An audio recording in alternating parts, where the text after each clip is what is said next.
नमस्कार। आज हम जानेंगे एक पीजी ब्रांच के बारे में जो कि एम्स दिल्ली में है, जिसका नाम है laboratory medicine. Hello everyone. I hope you all are doing well. I am Dr. Anshul and I am a first year resident in MD Laboratory Medicine at AIIMS New Delhi. Yes, you heard that right. MD in Laboratory Medicine. Laboratory Medicine is not just a name, it's a fully established department at AIIMS New Delhi since 1988, so almost 37 years. Laboratory medicine has been recently introduced in various institutions like CNCI Kolkata and MGM Jaipur. Today we will be learning more about this fascinating branch from our esteemed HOD of the department, Dr. Sudeep Kumar Datta sir. So sir, could you please introduce yourself, share your specialty and how you came to know about laboratory medicine? Okay, so I am Dr. Sudeep. I have done my MD in biochemistry and not in laboratory medicine from UCMS Delhi, and I have joined this department as faculty in 2014. But since I have joined this department, it has actually opened up my eyes regarding the horizon of laboratory sciences.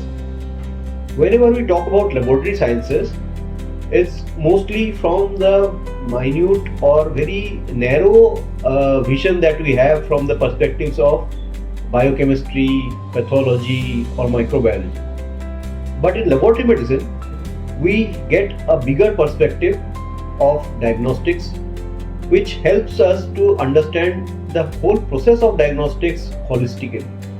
So it has actually opened up my eyes when I have joined this department and spent the last 10 years in this department in this environment of laboratory medicine. Thank you sir for the brief introduction, but there are frequently asked questions in the minds of newly joined residents and the students who wants to take MD laboratory medicine in the future. So sir, could you please answer some questions regarding MD lab medicine so people can get clarity on the subject? So my first question is, what is laboratory medicine? So if I talk about laboratory medicine, this is a holistic approach for laboratory diagnostics. Nowadays you would understand that most of the clinical decisions are based on laboratory investigations. So it's very imperative that a physician from a background of a medical background can actually understand the whole laboratory process, whole diagnostic process comprehensively. That helps him to help the clinician and guide him towards the clinical decisions. So this is a branch, this is a discipline which amalgamates parts of clinical biochemistry, hematology, microbiology, serology, clinical pathology and also molecular biology, so as to give a holistic overview of the diagnostic process. We are not saying that we are doing everything of everything, but the chunk of the diagnostics are being catered to here. So a resident during this process of training for 3 years gets to know about the different routine and most utilized diagnostic services which form the bulk of the load of the lab. And in the process, they are also trained for the pathology of the disease, the instrumentations that are required for diagnostics, and also how to communicate with the clinician to help them and guide them through the diagnostic process. Okay sir, we understood the concept of laboratory medicine. So sir, how many seats are available in the MD course and what are the key subjects that are included? So as I have already told you, the broad areas of diagnostics are covered in this department, and currently we have 11 approved seats in this department for junior residency. Apart from that, we also have 3 sponsored seats which can be availed by the sponsorship of any government institute or any foreign countries. So at most at one time we can have up to 14 residents. So as you know, AIIMS has intake of junior residents twice a year. there is a January batch and a July batch. So whatever seats remain vacant in that particular batch are advertised, and depending upon the selection process, they are filled in that particular session. And the subjects that are covered, mostly it's about hematology, biochemistry, microbiology and clinical pathology. We also train our residents to have an exposure of transfusion medicine. They also go into some outpostings in different departments. Like we have in our aims, we have specialized hematology services catered from Department of Hematology, Department of Laboratory Oncology. We have specialized departments like rheumatology, which cater to certain other investigations, immunology, and those things are covered through outpostings.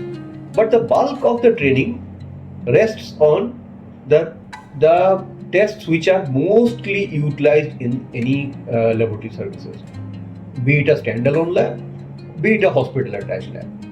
So that is how the training is offered in this research. So sir, what kind of practical exposures do students get, and what about clinical training, postings and duty hours? So this is a bit a thing that you have to realize, that in a hospital setup, and this being a very much a clinical associated branch, we have a lot of samples to be processed and lot of exposure can be happening through this training period. And so mostly the clinical training comprises of laboratory postings in different sections of the laboratory.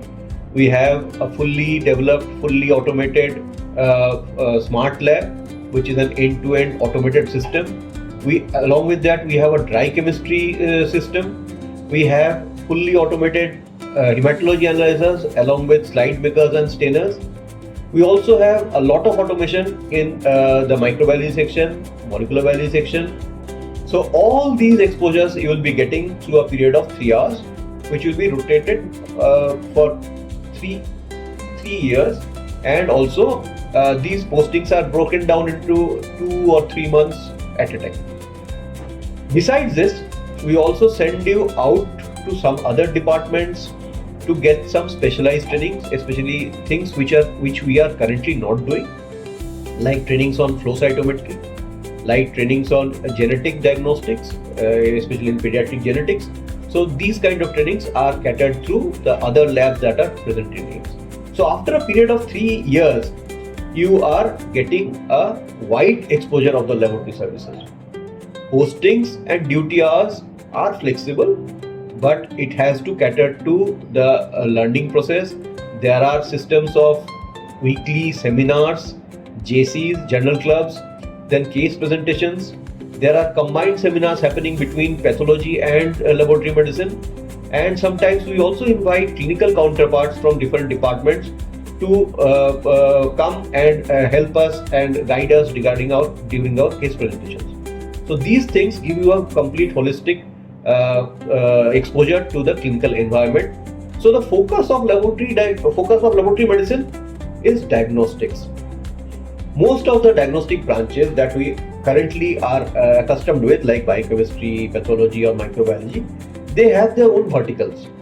There are several specialized tests which are not happening in laboratory medicine, but are catered to in specialized microbiology services like virology, parasitology, mycology, and in pathology, the hematology part we are taking care of, but we are giving you an exposure of histopathology also for a brief period, just to ensure that you have a good understanding of overall diagnostic process.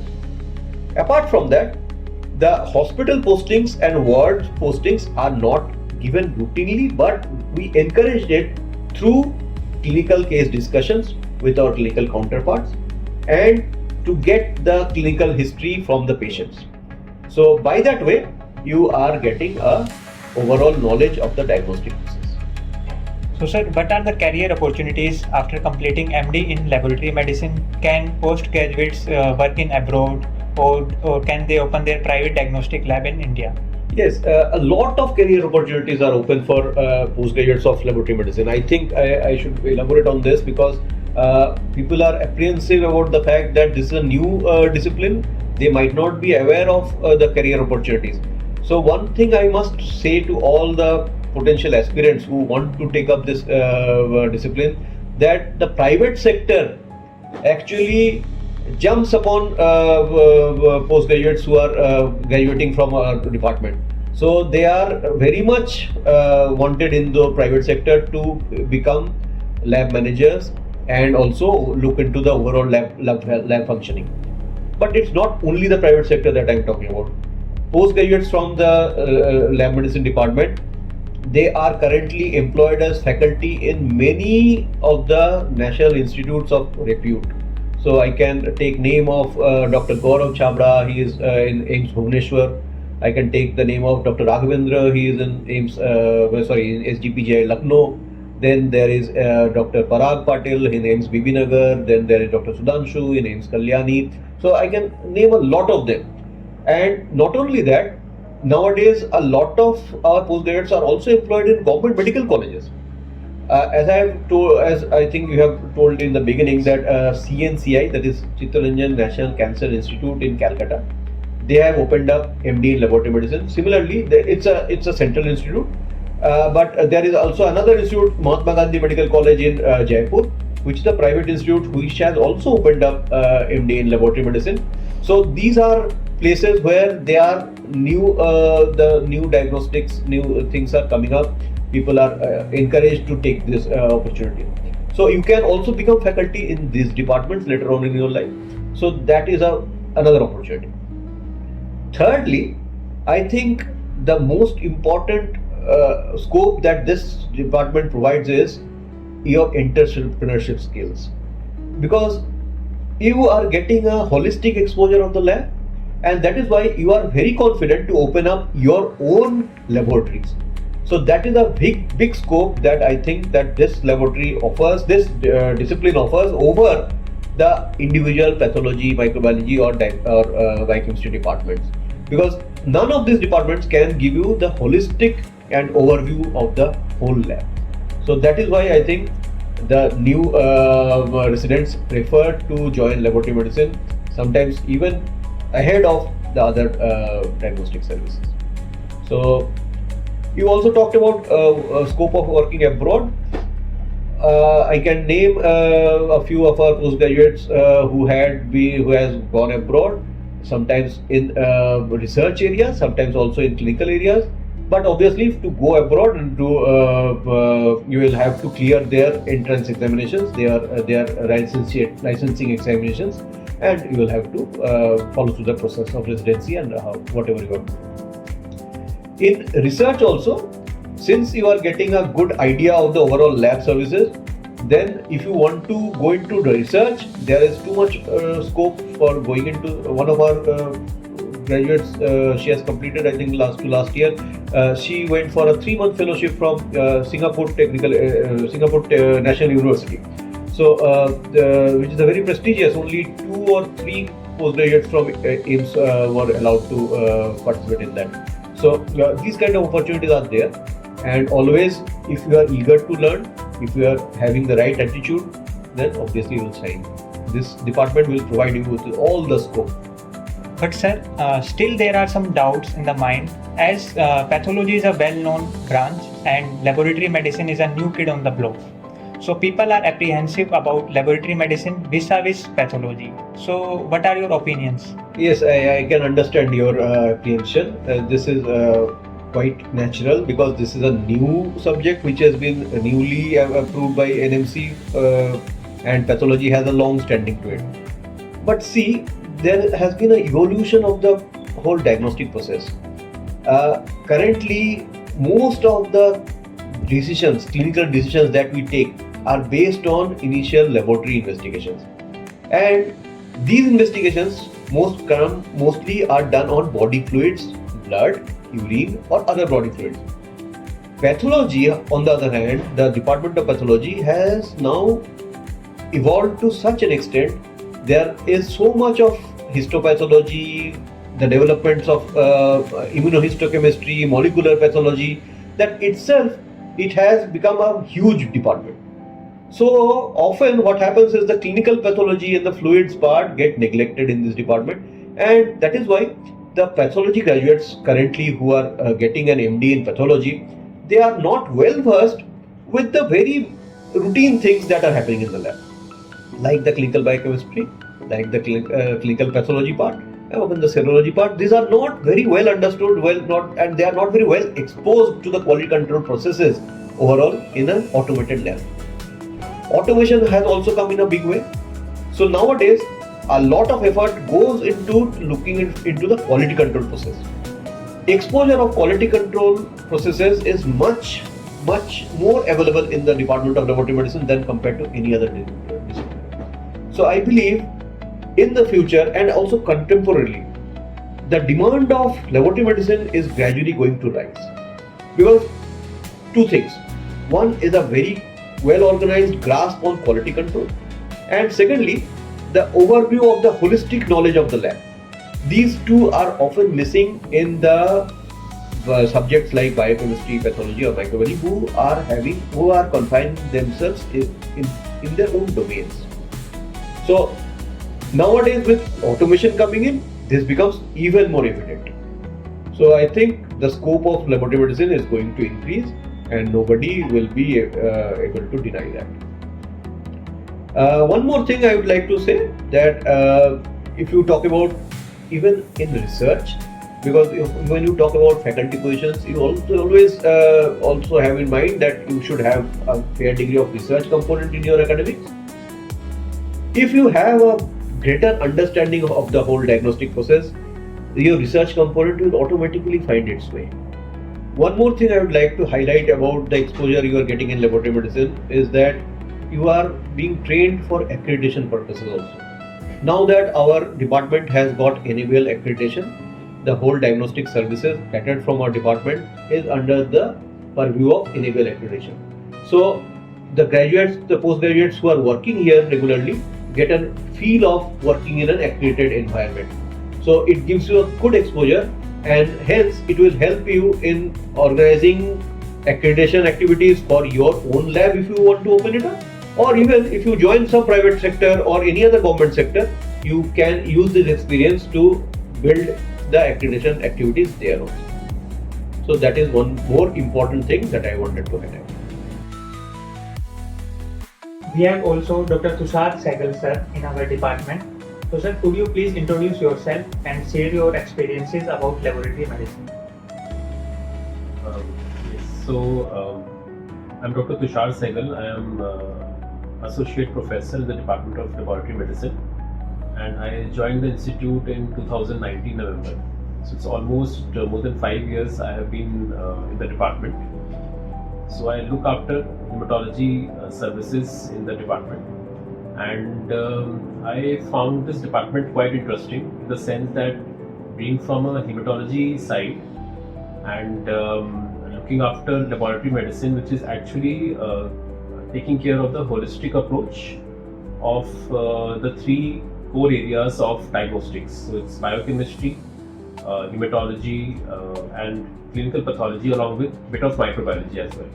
So and the way to look at a patient gives a clear perspective when you are thinking like a holistic approach of all three or four disciplines together, and it is actually seeing a patient with a clear picture of their chemical investigations, the peripheral smear, there may be urine or stool sample together with a microbiological examination, say being the urine culture or the bacterial culture.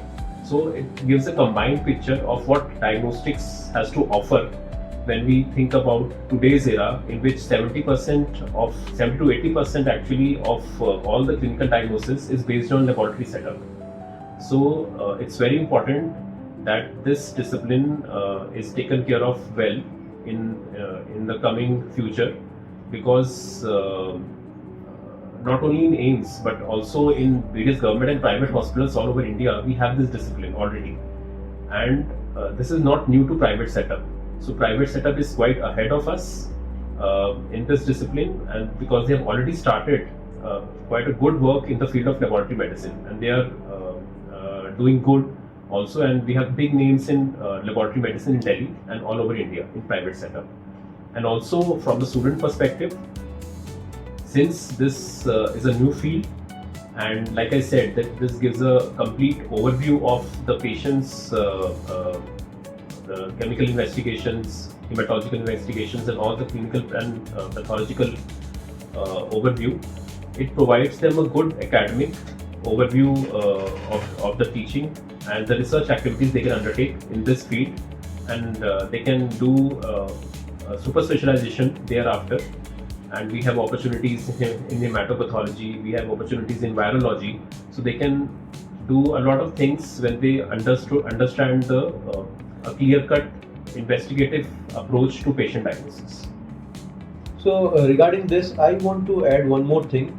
Our residents get also a good exposure of validation process. Since all of you now understand there is a tremendous emphasis going on for Atmanirbhar Bharat. A lot of startup companies have now come up with newer devices. They are coming up with newer devices, and these newer devices sometimes need to be validated, need to be guided properly so that they become useful for patient care. So in this direction also, the department is consistently working, and our residents are now getting exposure through the whole process of validation, and they can understand the different things that need to be taken care of while a new diagnostic service or a equipment or a kit is coming up. So this is another area that the department is working on and giving good exposure to the residents. Thank you, sir. Thank you, sir, for the wonderful overview. It was a pleasure having you both with us. So I hope it cleared most of your doubts regarding laboratory medicine. If you have still any questions, you can reach out to us at the given email address. Thank you.